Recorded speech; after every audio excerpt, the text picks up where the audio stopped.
Hello বন্ধুরা, happy স্কুলের পক্ষ থেকে সবাইকে অনেক অনেক শুভেচ্ছা। আশা করি আমরা ইতিমধ্যে বুঝে গিয়েছি আজকে আমরা কোন টপিকটা নিয়ে আলোচনা করতে চলেছি। আজকের ক্লাসটাতে আমরা বেসিক্যালি দেখার চেষ্টা করব যে কিভাবে এসি কারেন্টকে আমরা ডিসিতে কনভার্ট করতে পারি, এবং এই এসিকে ডিসিতে কনভার্ট করার প্রক্রিয়াটাকেই বলা হয় রেকটিফিকেশন। এবং এই রেকটিফিকেশন বা একমুখীকরণটা যে সার্কিটের মাধ্যমে করা হয় সেই সার্কিটকে বলা হয় রেকটিফায়ার সার্কিট। অর্থাৎ আজকে আমরা বেসিক্যালি রেকটিফায়ার সার্কিট সম্পর্কে জানবো এবং সেই সার্কিটের মাধ্যমে কিভাবে এসি কারেন্টকে ডিসিতে রূপান্তরিত করা যায় সেটা সম্পর্কে দেখব। এখন প্রথম কথা হচ্ছে যে এই এসি কারেন্ট এবং ডিসি কারেন্ট বলতে আমরা কি বুঝি।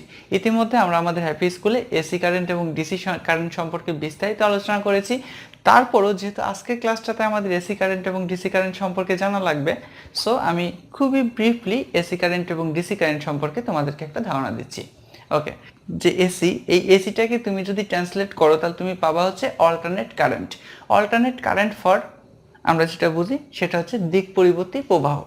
দিক পরিবর্তী প্রবাহ মানে অর্থাৎ যে প্রবাহ তার দিকটা প্রতিনিয়ত পরিবর্তন করে। অর্থাৎ যদি আমরা ব্যাপারটাকে একটু এইভাবে চিন্তা করি যে একটা এসি কারেন্ট, এটা এক্স অক্ষ, এটা ওয়াই অক্ষ, তাহলে এটা যদি জিরো থেকে আমার কারেন্ট ভোল্টেজটা আমরা পাই, তাহলে দেখা যাচ্ছে যে এটা আস্তে আস্তে উপরের দিকে উঠবে, একবার উঠে আবার নিচের দিকে নামবে, আবার নিচের দিক থেকে উপরে, নিচ থেকে আবার একবার উপরে উঠে জিরো অবস্থানে আসবে। সেই ক্ষেত্রে কি হচ্ছে দেখো, এই কারেন্টটা কিন্তু প্রতিনিয়ত তার দিক পরিবর্তন করছে। এই যে একবার দিক পরিবর্তন করলো, এই যে একবার দিক পরিবর্তন করলো। অর্থাৎ সেই ক্ষেত্রে যদি আমরা লেখচিত্রের আলোকে এসি কারেন্টকে একটু অ্যানালাইসিস করি, তাহলে আমি বলতেই পারি উপরের হাফ সাইকেলটা আমার পজিটিভ হাফ সাইকেল এবং নিচের হাফ সাইকেলটা হচ্ছে আমার নেগেটিভ হাফ সাইকেল। ওকে, ফাইন। এখন প্রশ্ন আসে যে এই যে এসি কারেন্টটার দিক যখনই পরিবর্তন করে তখন কি হয়? অবশ্যই এসি কারেন্টের দিক পরিবর্তনের সাথে সাথে সেখানে কিন্তু একটা কোণেরও পরিবর্তন হয়।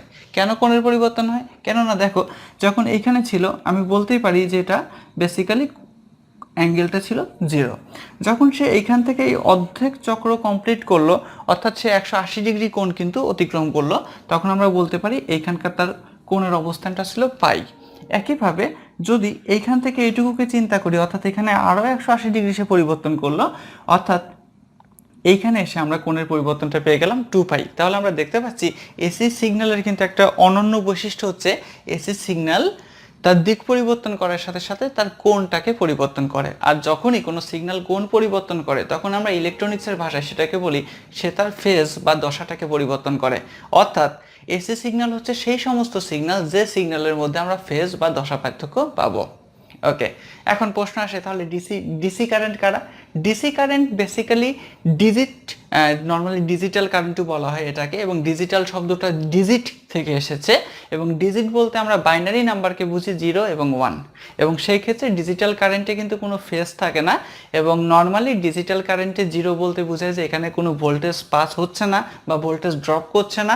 একইভাবে 1 বলতে আমরা বোঝাই যে এখানে ম্যাক্সিমাম ভোল্টেজটা আমরা পেয়েছি, অর্থাৎ এখানে ভোল্টেজের মানটা বা কারেন্টের মানটা তুমি যেটাই বলো না কেন সেটা কিন্তু কখনোই ওঠানামা করে না, একটা নির্দিষ্ট লেভেলে সবসময় থাকে। এখন প্রশ্ন আসে যে এসি কারেন্টে কারা চলে আর ডিসি কারেন্টে কারা চলে? নর্মালি আমাদের বাসা বাড়িতে আমরা কিন্তু নর্মালি যে কারেন্ট ব্যবহার করি সেটা হচ্ছে এসি কারেন্ট।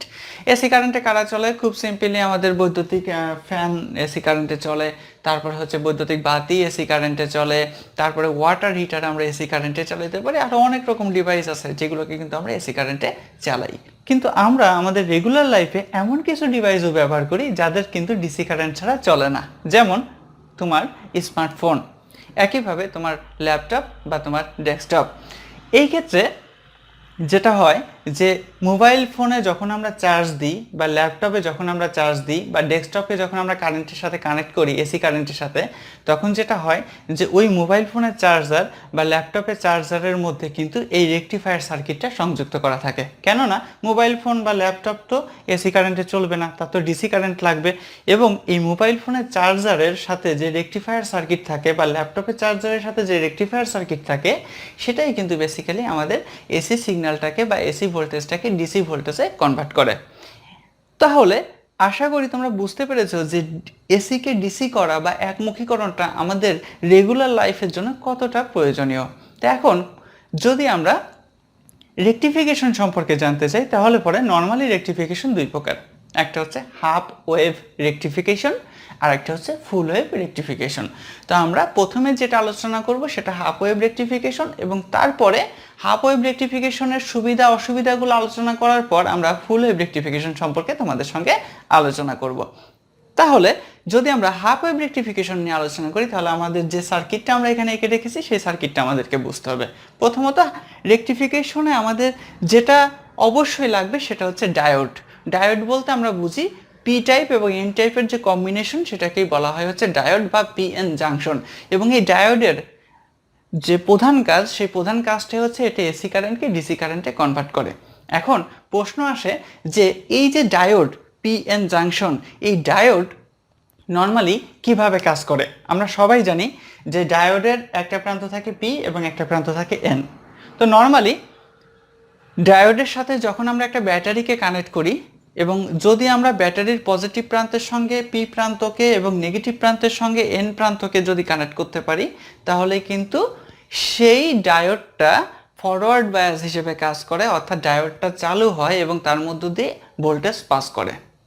অর্থাৎ আমরা সবাই সম্মুখী যোগ এবং বিমুখী যোগ সম্পর্কে জানি, যেখানে আমরা শিখেছি কোনো ডায়োডের পি টাইপের সাথে ব্যাটারির পজিটিভ প্রান্ত এবং এন টাইপের সাথে ব্যাটারির নেগেটিভ প্রান্ত যুক্ত করলে সেখানে কি হয়, সেটা ফরওয়ার্ড বায়াস থাকে, বা এটাকে আমরা অনেক সময় টুডু সার্কিটও বলে থাকি। সিমিলারলি ওই একই ডায়োডের, অর্থাৎ এই পি এন জাংশনের পি এর সঙ্গে যদি ব্যাটারির এন প্রান্ত এবং এন এর সঙ্গে যদি ব্যাটারির পি প্রান্ত অর্থাৎ উল্টা করে তুমি কানেক্ট করো, তখন কি হয়, ওই ডায়োডের মধ্য দিয়ে কিন্তু কোনো কারেন্ট পাস হয় না, কেননা ওই ডায়োডটা তখন অন হয় না। এবং এই অবস্থায় আমরা ওই ডায়োডটাকে একটা, বা ওই ডায়োডের যে সার্কিটটাকে, সেটাকে কিন্তু আমরা রিভার্স সার্কিট বা ফলস সার্কিট বলতে পারি। অর্থাৎ এটা কিন্তু তোমাকে অবশ্যই মাথায় রাখতে হবে যে ডায়োড দিয়ে তুমি যখন এসিকে ডিসি করবা, তখন ওই ডায়োডকে তুমি এমনভাবে কানেক্ট করবা যাতে ওই ডায়োডটা ফরওয়ার্ড বায়াসে থাকে। কেননা ফরওয়ার্ড বায়াসে তুমি যদি ডায়োডকে সংযুক্ত করতে না পারো, তাহলে ওই ডায়োডকে তুমি অন করতেই পারবা না, এবং ফলশ্রুতিতে তুমি ওই ডায়োডের মধ্য দিয়ে কোনো কারেন্টকেই পাস করতে পারবা না। ওকে, এখন প্রশ্ন আসে, আমি যদি এইখানে জাস্ট যে এসি সিগন্যালটাকে ড্র করেছি, আমি ধরলাম এটাই হচ্ছে আমার একটা ইনপুট সিগন্যাল, এটা প্লাস মাইনাস এটাও প্লাস, জাস্ট আমি একটা সিগন্যালকে ড্র করলাম এসি সিগন্যাল, এবং আমি এই সিগন্যালটাকে এই ডায়োডের এই যে আমার যে রেকটিফায়ার সার্কিটটা আছে সেটার মধ্যে আমি এটাকে ইনপুট করব। তো তার আগে আমরা যদি একটু এই রেকটিফায়ার সার্কিট বা হাফ ওয়েভ রেকটিফায়ার সার্কিটটাকে একটু কিভাবে এটাকে তৈরি করেছি সেটা একটু দেখি। তাহলে দেখো, প্রথমত যেটা হয় যে এই যে পি টাইপ এবং এন টাইপ যেটা আমাদের ডায়োড, এই ডায়োডের সাথে আমরা কি করব, এই প্রান্তটা আমাদের ইনপুট প্রান্ত হিসেবে কাজ করবে, এবং এখানে এই যে আমরা যেটা যে চিত্রতে দেখতে পাচ্ছি, এটা হচ্ছে আমাদের একটি ট্রান্সফরমার। এবং ট্রান্সফরমারের যে কাজটা, সেই কাজটা হচ্ছে যে এই ডায়োডের মধ্যে ভোল্টেজটাকে কন্ট্রোল করে হচ্ছে আমাদের এই ট্রান্সফরমার। সেই জন্য হাফ ওয়েভ বা ফুল ওয়েভ রেকটিফিকেশনের ক্ষেত্রে সবসময় কি করা হয়, ট্রান্সফরমারকে সংযুক্ত করে রাখা হয়। এবং ট্রান্সফরমারের এই যে এই প্রান্তর মধ্যে আমরা ইনপুট দিব, এবং নর্মালি ট্রান্সফরমারের এই যে কুণ্ডলীটা তুমি দেখতে পাচ্ছ, এটাকে বলে মুখ্য কুণ্ডলী, এবং এইটাকে বলা হয় সেকেন্ডারি কুণ্ডলী। এবং এখানে পারস্পরিক আবেশের মাধ্যমে কি হবে, যদি আমি মুখ্য কুণ্ডলীতে একটা ভোল্টেজ দিই, তাহলে আমি সেকেন্ডারি কুণ্ডলীতে সেই ভোল্টেজটা পেয়ে যাব।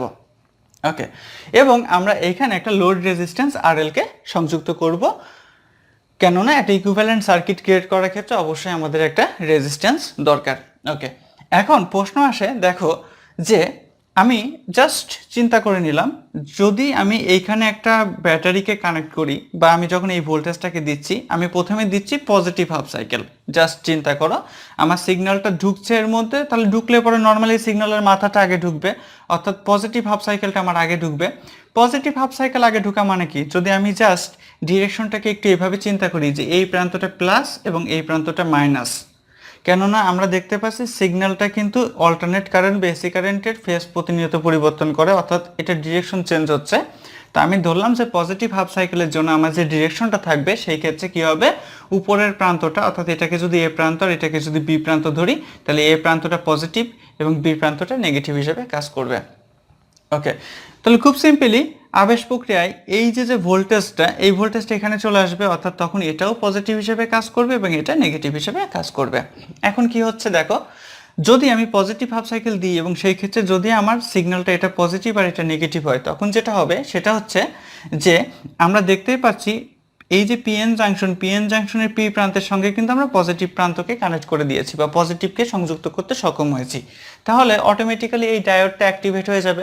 আর ডায়োডটা যখনই অ্যাক্টিভ হয়ে যাবে তখন কি করবে, সে অটোমেটিক্যালি এই যে পজিটিভ হাফ সাইকেল আছে এই পজিটিভ হাফ সাইকেলকে সে ডিসি কারেন্টে কনভার্ট করে দেবে।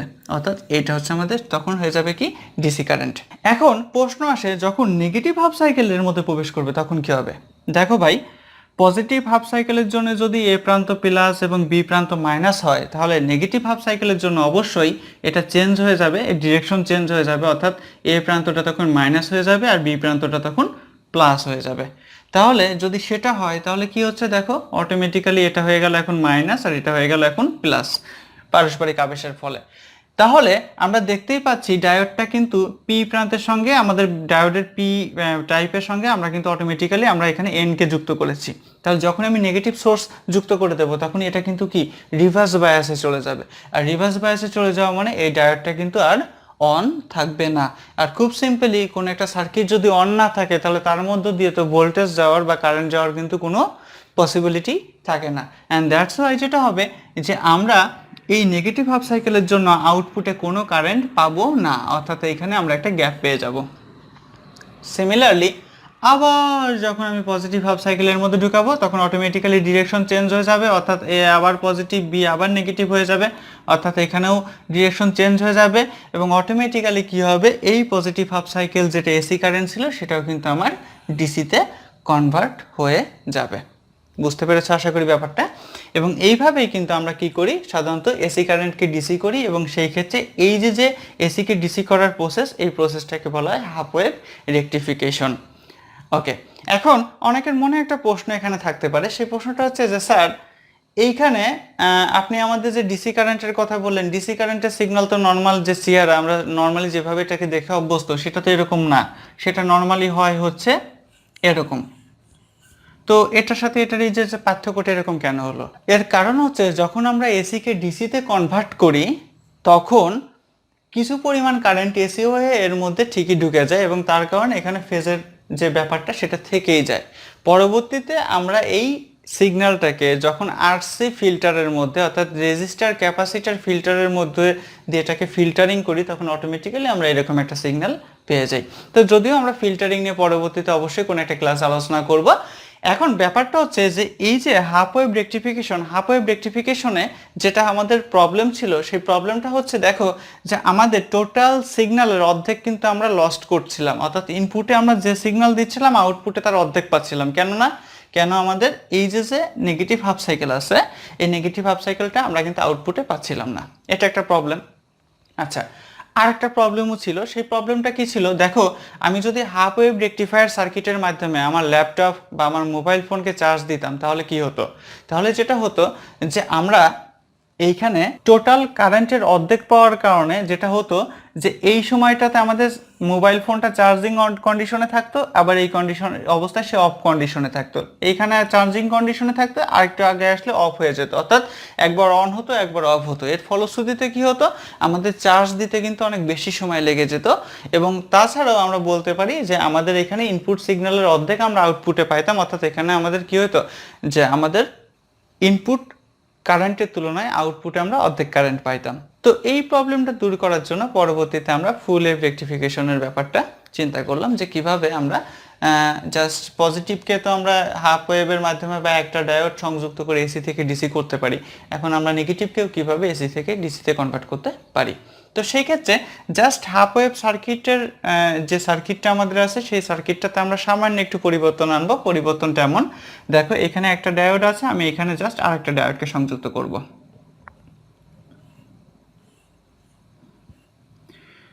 P N.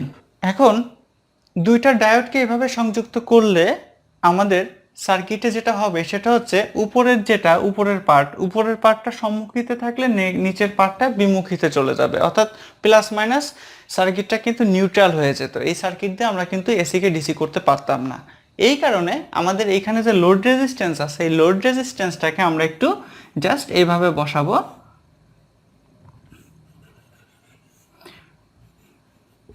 অর্থাৎ মাঝামাঝি জায়গাতে। তাহলে কি হবে, সার্কিটের দুইটা পার্ট ক্রিয়েট হয়ে যাবে, এটা হবে আপার পার্ট, এটা হবে লোয়ার পার্ট।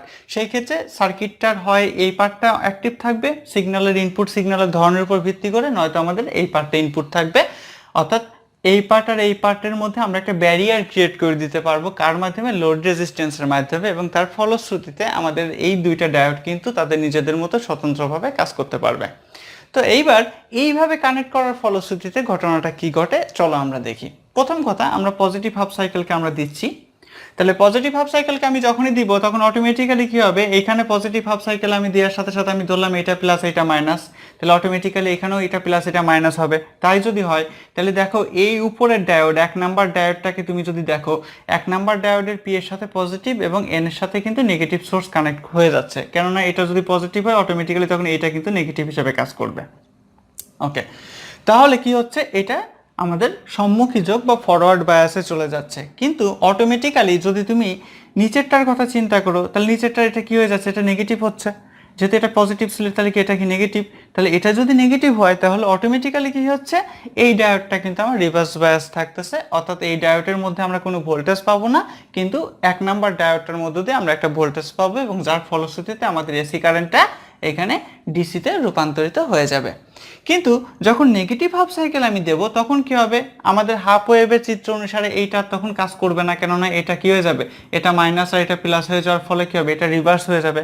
কিন্তু এটা যদি রিভার্স হয়, দেখো এইখানে প্লাস থাকার ফলে 2 নাম্বার ডায়োডটা কিন্তু আমাদের ফরওয়ার্ড বায়াস হয়ে যাচ্ছে, এবং তার ফলশ্রুতিতে কি হচ্ছে, এই 2 নাম্বার ডায়োডের মধ্য দিয়ে ডায়োডটা অ্যাক্টিভ হয়ে যাচ্ছে, কারণ ফরওয়ার্ডে গেলে এটা অ্যাক্টিভ হয়ে যায় এবং এটার মধ্যে দিয়ে ভোল্টেজ পাস করতেছে। তার কারণে এই যে নেগেটিভ হাফ সাইকেল বা নেগেটিভ হাফ সাইকেলের যে এসি কারেন্ট এটা কিন্তু ডিসিতে কনভার্ট হয়ে যাচ্ছে, এবং আমাদের তখন আর মাঝখানে গ্যাপটা থাকছে না, আমরা এইভাবে কিন্তু কারেন্টটা পেয়ে যাচ্ছি। এবং একইভাবে আবার যখন আমরা এই পজিটিভে চলে আসবো তখনও অটোমেটিক্যালি কি হবে, উপরেরটা অ্যাক্টিভ হয়ে যাবে, নিচেরটা ডিঅ্যাক্টিভ হয়ে যাবে, এবং তার ফলে উপরেরটার মাধ্যমে আমরা এসি থেকে ডিসি পাবো। এভাবে কিন্তু পর্যায়ক্রমে চলতেই থাকবে, এবং এর কারণে কি হবে, আমাদের ইনপুটে আমরা যত সিগন্যাল দিচ্ছি সব সিগন্যালই কিন্তু আমরা আউটপুটে পেয়ে যাচ্ছি। অর্থাৎ এখানে কিন্তু আমাদের নয়েজের পরিমাণটা কম হচ্ছে, কারণ আমাদের সিগন্যাল লস্ট হচ্ছে না। এবং আরেকটা যে ব্যাপারটা হচ্ছে সেটা হচ্ছে যে সিগন্যালটা প্রতিনিয়তই ওয়ান মুডে থাকতেছে। অর্থাৎ এইটাকে তুমি যখন এই সিগন্যালটাকে যখন তুমি আরসি ফিল্টারের মাধ্যমে ফিল্টারিং করবা তখন এই সিগন্যালটা হয়ে যাবে জাস্ট ফর এরকম একটা, অর্থাৎ এটা যদি 0 হয় এটা 1, অর্থাৎ সিগন্যালটা প্রতিনিয়ত 1-এ থাকবে। অর্থাৎ এইবার যদি আমরা আমাদের ল্যাপটপ বা আমাদের মোবাইল ফোনকে চার্জ দিই তখন এটা কিন্তু নিরবিচ্ছিন্ন বিদ্যুৎ প্রবাহ পাবে, এবং এটা কিন্তু অনেক দ্রুত গতিতে চার্জ হবে। তো আমি আশা করছি যে হাফ ওয়েভ রেকটিফিকেশন এবং ফুল ওয়েভ রেকটিফিকেশনটা কি এবং কিভাবে করতে হয় আমরা সেটা বুঝতে পেরেছি। আমাদের পরীক্ষার খাতায় যদি ফুল ওয়েভ রেকটিফিকেশনটা আসে, আমি আশা করছি যে আমরা এই সার্কিটের মাধ্যমে ফুল ওয়েভ রেকটিফিকেশনটা অনায়াসে বুঝিয়ে দিতে পারবো। যদিও আমাদের অনেক বইয়ে ফুল ওয়েভ রেকটিফিকেশনের জন্য আরেকটা সার্কিট ব্যবহার করা হয়েছে, যেখানে 4টা ডায়োডকে সংযুক্ত করা হয়েছে। একই প্রসেস, সেখানে শুধু ডায়োড 2টা বেশি নেওয়া হয়েছে। যদিও 2টার বেশি ডায়োড, অর্থাৎ আমাদের বইয়ে যে 4টা ডায়োড নিয়ে যে সার্কিটটা দেখানো হয়েছে সেটা হচ্ছে বেসিক্যালি ব্রিজ সার্কিট, এবং পরবর্তী ক্লাসে আমরা ব্রিজ সার্কিট নিয়ে আলোচনা করব। তবে যদি খুব সিম্পলি তুমি ফুল ওয়েভ রেকটিফিকেশন বা হাফ ওয়েভ রেকটিফিকেশন বুঝাইতে চাও বা খাতায় লিখতে চাও, আমি মনে করি তুমি এইভাবে কিন্তু লিখতে পারো।